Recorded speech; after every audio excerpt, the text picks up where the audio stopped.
नमस्कार, आदाब। मैं अशर यासिर, स्वागत है आपका सियासत टीवी के हिंदी समाचार में। सबसे पहले देखते हैं हेडलाइंस। न्याय की देवी की आंखों से पट्टी हटाने के सुप्रीम कोर्ट के फैसले पर भड़के संजय राउत, बीजेपी संघ को घेरा। बांग्लादेश से भारत आए शरणार्थियों को मिलेगी नागरिकता, 4-1 से आया सुप्रीम कोर्ट का बड़ा फैसला। बेंगलुरु में न्यूजीलैंड के गेंदबाजों का आतंक, सिर्फ 46 रनों पर टीम इंडिया ढेर, 5 बल्लेबाज हुए 0 पर आउट। अखिलेश यादव की पार्टी का एमवीओ को अल्टीमेटम, कहा हमें चाहिए 12 सीटें। हरियाणा में नायब सिंह सैनी ले ली सीएम पद की शपथ, अनिल विज भी बने मंत्री। गाजा से अलग सिर्फ लेबनान में इजरायली हवाई हमलों में 2000 से ज्यादा लोगों की हुई मौत, स्वास्थ्य मंत्रालय की आई रिपोर्ट। बांग्लादेश के पूर्व पीएम शेख हसीना पर लटकी गिरफ्तारी की तलवार, अदालत ने 18 नवंबर तक पेश होने को कहा। अब समाचार विस्तार से। सुप्रीम कोर्ट ने आज हाल ही में बड़ा बदलाव किया है। भारतीय संविधान लागू होने के 75 साल में न्याय की प्रतीक देवी की आंखों पर बंधी पट्टी हट गई है। हाथ में तलवार की जगह भी अब संविधान ने ले ली है। हालांकि सर्वोच्च न्यायालय के इस कदम पर अब राजनीति शुरू हो गई। शिवसेना युवती नेता संजय राउत ने कोर्ट के इस फैसले की आलोचना की है और भाजपा संघ पर निशाना साधा है। न्यायालय का मतलब और काम है संविधान की रक्षा करे, संविधान को बचाए और संविधान की जो इच्छा है उस हिसाब से न्याय दे। लेकिन क्या ये हो रहा है सर्वोच्च न्यायालय में? न्याय देवता के हाथ से तलवार निकाल दिया और संविधान दिया, उससे क्या करने वाले आप लोग? संविधान को तो आप खत्म कर रहे हो। आंख पर की पट्टी खोल दी तो आप खुले आंख से भ्रष्टाचार देखते रहो और संविधान की हत्या देखते रहो। खुले आंख खोलकर देखते रहो और उसका अनुभव हमने लिया है, हमारी पार्टी ने लिया है, शरद पवार साहब ने लिया है। एक संविधान के खिलाफ बनी हुई सरकार महाराष्ट्र में सर्वोच्च न्यायालय ने आंख पर पट्टी बांधकर ये सरकार चलाई। 2 साल तक तारीख पे तारीख निर्णय नहीं दिया। ऐसे बहुत से निर्णय हैं जो संविधान के हिसाब से होने चाहिए थे। संविधान की हत्या तो इस देश में दर दिन होती है। अब न्याय देवता के हाथ में आप संविधान की किताब देकर आप आरएसएस का एजेंडा चला रहे हो क्योंकि उनको एक प्रचार करना है। ये प्रचार है, ये प्रोपेगेंडा है। क्योंकि लोकसभा चुनाव में संविधान खतरे में का जो नारा गूंजा और घर घर तक गया, तो ये जो आप किसी ने निर्णय लिया है, ये बीजेपी का और आरएसएस का प्रचार करने की ये एक बहुत बड़ी कोशिश है। जो परंपरा चलती आई है कि हमारी न्याय देवता सभी को उसके हाथ में एक तराजू होता है और पट्टी बांधी। मैं देखूंगा नहीं कौन छोटा है कौन बड़ा है, सबको समान न्याय होगा, न्याय का तराजू समान होगा। लेकिन हुआ है क्या? 10 साल में ये नहीं हुआ है और हम उसके सबसे बड़े विक्टिम हैं। नागरिकता कानून की धारा 6A पर सुप्रीम कोर्ट की संविधान पीठ में आज अहम सुनवाई हुई। सुप्रीम कोर्ट की 5 जजों की संविधान पीठ ने असम समझौते को आगे बढ़ाने के लिए 1985 में संशोधन के माध्यम से नागरिकता अधिनियम की धारा 6A की संवैधानिक वैधता को बरकरार रखा। मुख्य न्यायाधीश DY Chandrachud, justice Suryakant, MM Sundaresh और मनोज मिश्रा ने बहुमत से फैसला सुनाया, जबकि जस्टिस JB पाद्रीवाला ने असहमति जताई थी। धारा 6A को 1985 में असम समझौते में शामिल किया गया था ताकि बांग्लादेश से अवैध रूप से आए उन अप्रवासियों को नागरिकता का लाभ दिया जा सके जो 1 जनवरी 1966 और 25 मार्च 1971 के बीच असम में आए थे। श्री जय चंद्रचूड़ ने कहा कि बहुमत का फैसला है, नागरिकता कानून की धारा 6A संवैधानिक रूप से सही है। वहीं जस्टिस पाद्रीवाला ने कानून में संशोधन को गलत ठहराया। बता दें कि बहुमत ने संशोधन को सही कहा, यानी कि 1 जनवरी 1966 से 24 मार्च 2071 तक बांग्लादेश से आए लोगों की नागरिकता को खतरा नहीं होगा। आंकड़ों के मुताबिक असम में 40 लाख अवैध अप्रवासी हैं। पश्चिम बंगाल में ऐसे लोगों की संख्या 57 लाख है। फिर भी असम की कम आबादी को देखते हुए वहां के लिए अलग से कट ऑफ डेट बनाना जरूरी था। Chief justice of India Chandrachud ने कहा कि 25 मार्च 1971 की कट ऑफ डेट सही है। आसान शब्दों में कहें तो 1985 के असम अकॉर्ड और नागरिकता कानून की धारा 6A को सुप्रीम कोर्ट ने 4-1 बहुमत से सही करार दिया है। महाराष्ट्र विधानसभा चुनाव को लेकर तारीखों की घोषणा के साथ ही गठबंधन में खींचतान शुरू हो गई। एक तरफ महाविकास अघाड़ी में सीट बंटवारे को लेकर मंथन जारी, तो दूसरी तरफ महायुति की भी कई राउंड की बैठकें चल चुकी हैं। इस बीच चुनाव से ठीक पहले महायुति को झटका लगा है। राष्ट्रीय समाज पार्टी के अध्यक्ष महादेव ने महायुति महागठबंधन छोड़ने का फैसला किया है। महादेव ने एनडीए से अलग होकर अकेले चुनाव लड़ने का ऐलान किया है। ये भी कहा है कि राष्ट्रीय समाज पार्टी अपने दम पर विधानसभा की 288 सीटों पर चुनाव लड़ेगी। महादेव जानकर ने लोकसभा चुनाव में परभनी लोकसभा क्षेत्र से चुनाव लड़ा था, लेकिन उन्हें हार का सामना करना पड़ा था। अब राजनीतिक गलियारे में चर्चा होने लगी है कि विधानसभा चुनाव में राष्ट्रीय समाज पार्टी से महायुति के सीट आवंटन के बारे में नहीं पूछे जाने से महादेव जानकर नाराज हैं। ऐसे में जानकर ने अब महायुति छोड़ने का फैसला कर लिया है। जानकर ने मीडिया से बातचीत में कहा कि मैं इंडिया महागठबंधन में किसी से नाराज नहीं हूँ, लेकिन राष्ट्रीय समाज पार्टी को भी इस देश की बड़ी पार्टी बनना चाहिए। भाजपा और कांग्रेस के बराबरी पर आना चाहिए। इसके लिए राष्ट्रीय समाज पार्टी अपने दम पर चुनाव लड़ेगी। हमारी पार्टी की ताकत क्या है हम उसे देखेंगे और हम अपनी किस्मत आजमाएंगे। हम राज्य विधानसभा चुनाव में 288 में से 288 सीटों पर चुनाव लड़ेंगे। राष्ट्रीय समाज पार्टी के प्रमुख ने आगे कहा कि मैं महायुति के साथ था, लेकिन अब महायुति के साथ नहीं हूँ। जब मैं महायुति के साथ था उन्होंने हमें एक लोकसभा सीट दी, इसके लिए उन्हें धन्यवाद, लेकिन अब हमें अपनी पार्टी की ताकत देखनी है, इसलिए हमने फैसला किया है। हमारी पार्टी को मान्यता दिलाने के लिए कम से कम 12 विधायक या 2 सांसद होने चाहिए। मैट हेनरी और विलियम ओरुक की घातक गेंदबाजी की बदौलत न्यूजीलैंड ने बेंगलुरु में खेले जा रहे पहले टेस्ट में टीम इंडिया को सिर्फ 46 रनों पर ही समेट दिया। भारत का घरेलू सरजमी पर टेस्ट क्रिकेट में यह सबसे लोअर स्कोर है। टीम इंडिया के लिए सबसे ज्यादा ऋषभ पंत ने 20 रन बनाए। टॉस जीतकर पहले बैटिंग करने उतरी टीम इंडिया की शुरुआत काफी खराब रही।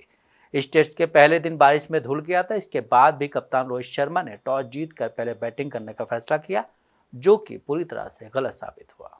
मैट हेनरी 5 विकेट और विलियम ओरुक 4 विकेट के सामने भारतीय बल्लेबाजों की एक नजरी और सभी स्टार तू चल में चल आया की तर्ज पर आउट हो गए। न्यूजीलैंड की घातक गेंदबाजी के सामने भारत के 5 खिलाड़ी 0 पर आउट हुए। इस टेस्ट का पहला दिन बारिश में धुल गया था। इसके बाद भी कप्तान रोहित शर्मा ने टॉस जीतकर पहले बैटिंग करने का फैसला किया, जो पूरी तरह से गलत साबित हुआ। टॉस जीतकर पहले बैटिंग करने उतरी टीम इंडिया की शुरुआत बेहद खराब रही। 9 के कुल स्कोर पर कप्तान रोहित शर्मा बोल्ड आउट हो गए। रोहित को टिम साउथी ने आउट किया। इसके बाद विलियम ओरुक ने विराट कोहली को 0 पर पवेलियन वापस भेज दिया। फिर मैच हेनरी ने सरफराज खान को चलता किया। 10 रनों पर 3 विकेट गिरने के बाद सभी को यशस्वी जायसवाल और ऋषभ पंत से उम्मीदें थी, लेकिन कीवी गेंदबाजों के सामने ये दोनों भी ज्यादा देर तक नहीं टिक सके। दोनों के बीच 21 रनों की साझेदारी हुई, लेकिन 31 के कुल स्कोर पर ओरुक ने जायसवाल को आउट कर दिया। वो एक चौके की मदद से 13 रन ही बना सके। महाराष्ट्र में विधानसभा चुनाव को लेकर तैयारियों में जुटी अखिलेश यादव की समाजवादी पार्टी इन दिनों महाविकास अघाड़ी से काफी नाराज चल रही है। एमबीए में सपा कम से कम 5 सीटें चाहती है, वहीं विपक्षी गठबंधन इसके लिए राजी नहीं है। हालांकि बातचीत जारी है। इस बीच महाराष्ट्र में सपा के अध्यक्ष अबू आजमी ने कहा है कि हमें 12 सीटें चाहिए, नहीं देंगे तो ऐसा थोड़े ही कि चुनाव नहीं लड़ेंगे। इतनी बड़ी पार्टी चला रहे हैं, 288 सीटों पर लड़ने की ताकत नहीं है, लेकिन जिसमें ताकत है उस पर लड़ेंगे। महाविकास अघाड़ी में अभी तक जो मीटिंगें हो रही है ना, वो कांग्रेस, राष्ट्रवादी, शरद पवार साहब की, उद्धव जी की शिवसेना, 3 ही पार्टी की मीटिंगें हो रही हैं और बहुत सारी छोटी छोटी पार्टियां हैं जिनकी मीटिंग बाकी है। मैं अपने ट्वीट के जरिए उनको याद दिला रहा था कि बहुत लेट हो रहा है, आप लोग लिस्टें फाइनल कर रहे हैं। और मैंने सुना कांग्रेस कुछ अनाउंस करने जा रही थी, तो मैंने कहा आप अनाउंस करने के पहले हमें कॉन्फिडेंस में लीजिए, कितनी सीटें हमें देंगे, नहीं देंगे, क्या है ये, इसलिए मैंने ट्वीट किया था। नाराजगी नहीं है, लेकिन उनको मैं याद दिला रहा था कि हम भी एक हैं महाविकास अघाड़ी के। हम लोगों ने पूरे इंडिया अलायंस में काम किया, बहुत फायदा हुआ और अखिलेश जी राहुल जी के ताल्लुकात भी अच्छे हैं, बातचीत भी इनकी होती है। मैंने दोनों को भेज दिया कि दोनों कल कश्मीर में थे, तो मैंने ट्वीट कर दिया कि लोग पढ़ लेंगे तो शायद ये लोग आपस में बात करके जल्दी फाइनल कर दें। समाजवादी पार्टी जो है कितनी सीट मांग रही है? सर मैं 12 सीटें मांग रहा हूँ, 12 सीटें मांग रहा हूँ, और वो सीटें मांग रहा हूँ जहाँ पर मुझे वही सीटें चाहिए जहाँ पर मेरे जो पार्टियां महाविकास अघाड़ी में है, जिनका सीटिंग नहीं है, कई बार से सीटिंग नहीं है, वही सीटें मांग रहा हूँ। भिवंडी में 90 से उस भिवंडी वेस्ट पर कांग्रेस चुनकर नहीं आई है। आज भी मैं कहता हूँ कि यदि वो सीट छूट जाएगी और कांग्रेस लड़ेगी तो कांग्रेस चुनकर नहीं आएगी, वो सीट मुझे दे दें, मैं चुन के आ जाऊँगा। शिवसेना यूपीटी सांसद प्रियंका चतुर्वेदी ने कहा है कि महायुति गठबंधन नहीं बल्कि महाझूठी गठबंधन है। ये झूठ आपसी उन्माद के मंशा से आए हैं। इनके गठबंधन में किसी प्रकार का तालमेल नहीं है। सिर्फ एक चीज का तालमेल है कि किस प्रकार से भ्रष्टाचार किया जाए और सरकार में बने रहा जाए। देखिए, महायुति गठबंधन नहीं है, ये महाझूठी गठबंधन है। ये जो सिर्फ झूठ के बुनियाद पे आई है, सिर्फ लूटने को महाराष्ट्र की आई है, सिर्फ आपसी उन्माद जैसे उनको राजनीतिक फायदा हो वो कराने के लिए आई है, और आज ये उनके शब्दों से स्पष्ट हो गया है। आप ये देखिए, उन्हीं के अलायंस में किसी तरीके का तालमेल नहीं है। सिर्फ एक तालमेल है, कैसे मिलकर भ्रष्टाचार करो और सरकार में बने रहो। मैं बार बार कह रही हूं कि महाराष्ट्र में हमने कभी इस तरीके का माहौल नहीं देखा है, जहां पहले आपने हिंदू मुसलमान करने की कोशिश की, फिर वहां से आपको राजनीतिक सक्सेस नहीं मिला तो आपने शुरुआत कर दी ओबीसी समाज बनाम मराठा समाज को। अब आप कर रहे हैं जहां पे धंगर कम्युनिटी और बाकी सारी जो शेड्यूल्ड ट्राइब्स कमेटी हैं, वो हैं शेड्यूल्ड ट्राइब्स हैं देश में। तो ये आपने पूरा महाराष्ट्र में ये माहौल बनाया हुआ है, जहरीला माहौल बनाया हुआ है, और वो जहर आपको ही डसने वाला है। ये इनके शब्दों से बहुत ही स्पष्ट होता जा रहा है। नायब सिंह सैनी ने एक बार फिर हरियाणा के मुख्यमंत्री के तौर पर शपथ ले ली है। नायब सिंह सैनी के साथ उनके कैबिनेट के मंत्रियों ने भी शपथ ली है। नायब सिंह सैनी ने लगातार दूसरी बार हरियाणा के मुख्यमंत्री के तौर पर शपथ ली है। शपथ ग्रहण समारोह के मौके पर प्रधानमंत्री नरेंद्र मोदी, गृह मंत्री अमित शाह, केंद्रीय रक्षा मंत्री राजनाथ सिंह और केंद्रीय मंत्री नितिन गडकरी समेत भारतीय जनता पार्टी के कई वरिष्ठ नेता भी शामिल रहे। इस मौके पर बीजेपी शासित राज्यों के 20 मुख्यमंत्री भी मौजूद रहे। नायब सिंह सैनी के शपथ ग्रहण समारोह का आयोजन पंचकुला में किया गया था। बीजेपी के वरिष्ठ नेता अनिल विज ने भी मंत्री पद की शपथ ली। इससे पहले भी अनिल विज हरियाणा के गृह मंत्री का पद संभाल चुके हैं। कि मैं विधि द्वारा स्थापित भारत के संविधान के प्रति सच्ची श्रद्धा और निष्ठा रखूंगा। मैं भारत की प्रभुता और अखंडता अक्षुण्ण रखूंगा। मैं हरियाणा राज्य के मुख्यमंत्री के रूप में अपने कर्तव्यों का श्रद्धापूर्वक और शुद्ध अंतःकरण से निर्वहन करूंगा तथा भय या पक्षपात, अनुराग या द्वेष के बिना मैं सब प्रकार के लोगों के प्रति संविधान के और विधि के अनुसार न्याय करूंगा। नायब सिंह सैनी ईश्वर की शपथ लेता हूं कि जो विषय हरियाणा राज्य के मुख्यमंत्री के रूप में मेरे विचार के लिए लाया जाएगा अथवा मुझे ज्ञात होगा, उसे किसी व्यक्ति या व्यक्तियों को उस अवस्था को छोड़कर, जबकि ऐसे मुख्यमंत्री के रूप में अपने कर्तव्यों के उचित निर्वहन के लिए ऐसा करना अपेक्षित हो, अन्य अवस्था में मैं प्रत्यक्ष या परोक्ष रूप में संसूचित या प्रकट नहीं करूंगा। महाराष्ट्र और झारखंड विधानसभा का चुनावी बिगुल बज चुका है। राजनीतिक पार्टियां चुनाव की तैयारियों में जुट गई हैं। इस बीच आम आदमी पार्टी से जुड़ी एक बड़ी खबर सामने आई है। पार्टी ने चुनाव लड़ने को लेकर अपना रुख साफ कर दिया है। सूत्रों का कहना है कि आम आदमी पार्टी के महाराष्ट्र और झारखंड विधानसभा चुनाव न लड़ने की संभावना है। आम आदमी पार्टी दिल्ली चुनाव पर अपना फोकस रखना चाहती है। सूत्रों के मुताबिक आम आदमी पार्टी इंडिया ब्लॉक को मजबूत करने पर ध्यान केंद्रित करना चाहती है। हालांकि महाराष्ट्र में आप राज्य इकाई संगठनात्मक विस्तार के लिए कुछ सीटों पर चुनाव लड़ना चाहती है, लेकिन आपके शीर्ष नेतृत्व से मंजूरी मिलने की संभावना नहीं है। आम आदमी पार्टी का कहना है कि उनका ध्यान दिल्ली पर है और हम महाराष्ट्र के मतदाताओं के मन में और अधिक भ्रम पैदा नहीं करना चाहते। 11 अक्टूबर को आम आदमी पार्टी के राष्ट्रीय महासचिव और राज्यसभा सांसद संदीप पाठक ने दिल्ली चुनाव के लिए पार्टी मुख्यालय में बूथ तैयारियों को लेकर एक अहम बैठक की। बैठक में पार्टी के प्रदेश से लेकर बूथ स्तर तक के पदाधिकारी शामिल हुए। संदीप पाठक ने कार्यकर्ताओं से बातचीत की। उन्होंने कहा कि आप विधानसभा चुनाव के लिए पूरी तरह से तैयार हैं और उन्होंने दिल्ली में पहले से ही संगठन को मजबूत करने तथा राज्य में हर बूथ को मजबूत करने की आवश्यकता पर बल दिया। उन्होंने कहा कि चुनाव नजदीक आते ही भाजपा एक बार फिर से आपके खिलाफ साजिश रचेगी। उन्होंने सभी से भाजपा के किसी भी जाल में न फंसने और केवल दिल्ली वासियों के लिए काम करने की अपनी राजनीति पर ध्यान केंद्रित करने का आग्रह किया है। समाजवादी पार्टी के राष्ट्रीय अध्यक्ष अखिलेश यादव ने महाराष्ट्र विधानसभा चुनाव में सीट शेयरिंग को लेकर बड़ा बयान दिया है। सपा अध्यक्ष अखिलेश यादव ने कहा है कि हमारी कोशिश होगी कि महाराष्ट्र में इंडिया गठबंधन मिलकर चुनाव लड़े। उन्होंने कहा है कि वो शुक्रवार यानी कल महाराष्ट्र जा रहे हैं, जहां सीट शेयरिंग को लेकर बात होगी। उन्होंने उम्मीद जताई कि जल्द इसे लेकर फैसला हो जाएगा।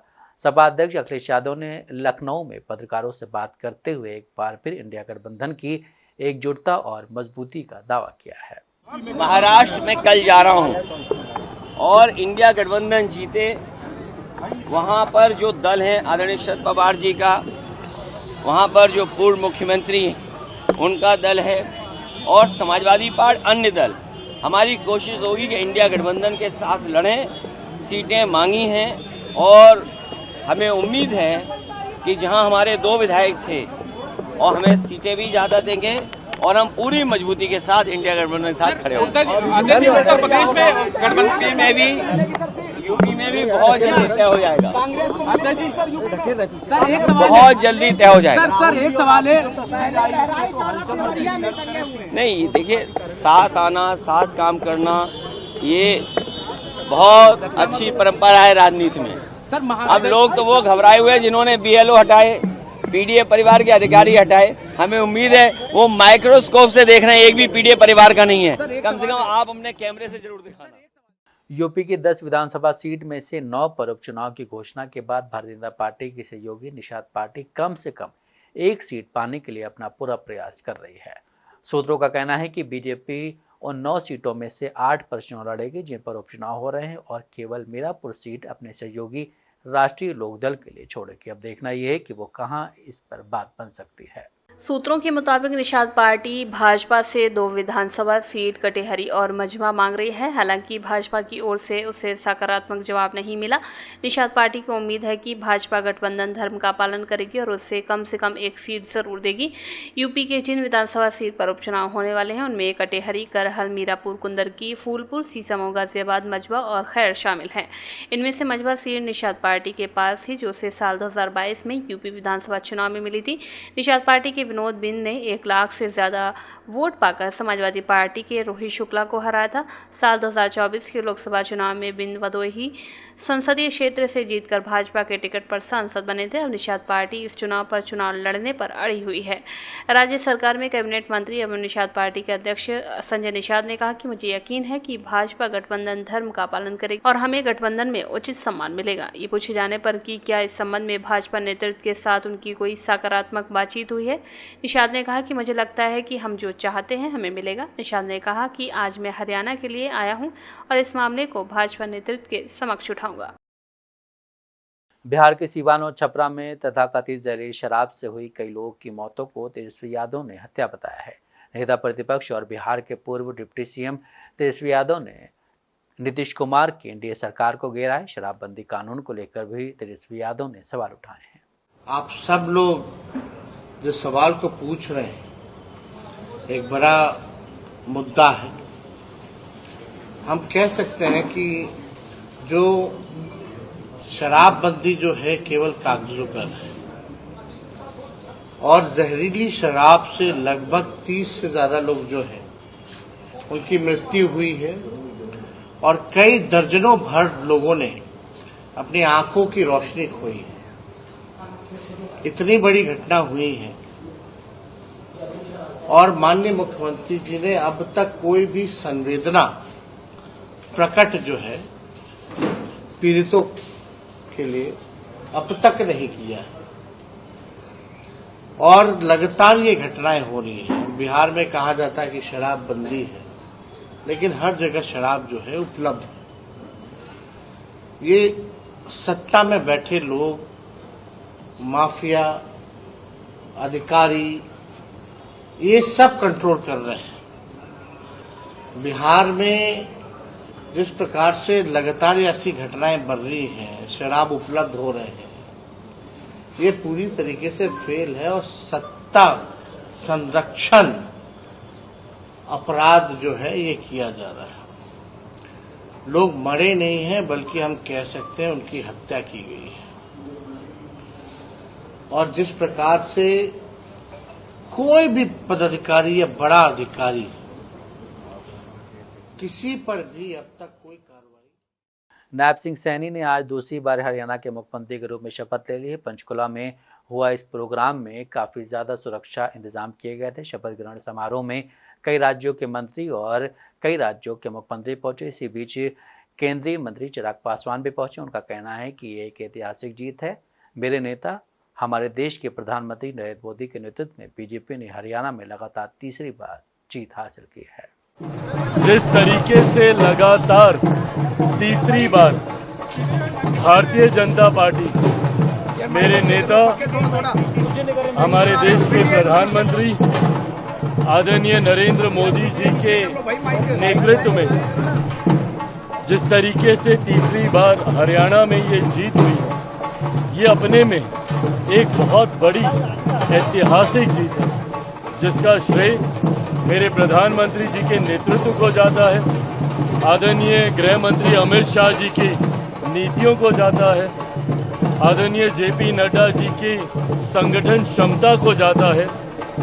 इसका श्रेय मुख्यमंत्री सैनी जी को जाता है और सबसे बड़ा इसका श्रेय हरियाणा की जनता को जाता है, जिन्होंने रॉन्ग नैरेटिव का साथ नहीं दिया, जिन्होंने विपक्ष खासतौर पे कांग्रेस के द्वारा फैलाए जा रहे दुष्प्रचार का साथ ना देते, सही मायनों में उन्होंने एक ऐसी सरकार, एक ऐसे नेतृत्व का साथ देने का फैसला लिया, जिन्होंने पिछले 10 सालों में अपनी नीतियों से हरियाणा को आगे लेकर जाने का काम किया। और ये विश्वास एक सहयोगी साथी होने के नाते एनडीए की तरफ से मैं दिलाता हूं कि अगले 5 सालों में भारतीय जनता पार्टी के नेतृत्व वाली ये सरकार हरियाणा के लोगों की उम्मीदों पर 100% खरा उतरेगी, ये वादा कर। लेबनान के स्वास्थ्य मंत्रालय ने बताया कि इजरायली हवाई हमलों की वजह से उनके देश में 2367 लोगों की मौत हुई, वहीं 11,088 लोग घायल हुए हैं। ये आंकड़े 8 अक्टूबर 2023 से अब तक के हैं। मंत्रालय ने बताया कि 15 अक्टूबर को लेबनान के अलग अलग इलाकों में हुई इजरायली हवाई हमलों में मौतों की संख्या 17 और घायलों की संख्या 182 है। एक समाचार एजेंसी की माने तो दक्षिण में 3 लोग मारे गए और 92 लोग घायल हुए हैं। नाविते प्रांत में 9 लोग मारे गए और 49 लोग घायल हुए। वहीं बेका घाटी में 5 लोग मारे गए और 26 लोग घायल हो गए हैं। इसके अलावा बालबेक हरमेल प्रांत में 15 लोग घायल हो गए। 23 सितंबर से इजरायली सेना हिजबुल्लाह के साथ बढ़ते तनाव के बीच लेबनान पर ताबड़तोड़ हवाई हमले कर रहा है। 8 अक्टूबर 2023 के बाद इजरायली सेना की ओर से लेबनानी इजरायली सीमा पर भी गोलीबारी की जा रही है, जबकि गाजा पट्टी में हमास और इजरायल के बीच युद्ध जारी है। गाजा पट्टी पर इजरायली हमले में 42,000 से अधिक लोग मारे गए। मृतकों में ज्यादातर महिलाएं और बच्चे शामिल हैं। दुनिया के बड़े देशों और संगठनों ने मध्य पूर्व के बिगड़ते हालात को लेकर कई चेतावनी जारी की। तमाम कोशिशों के बीच भी शांति वार्ता पर बात नहीं बन पाई। इस बीच इजरायल की ओर से गाजा और लेबनान पर हवाई हमले जारी रहे। हालात ने गंभीर मोड़ तब ले लिया जब इजरायल ने 1 अक्टूबर को दक्षिण लेबनान में प्रवेश कर जमीनी कार्रवाई शुरू की।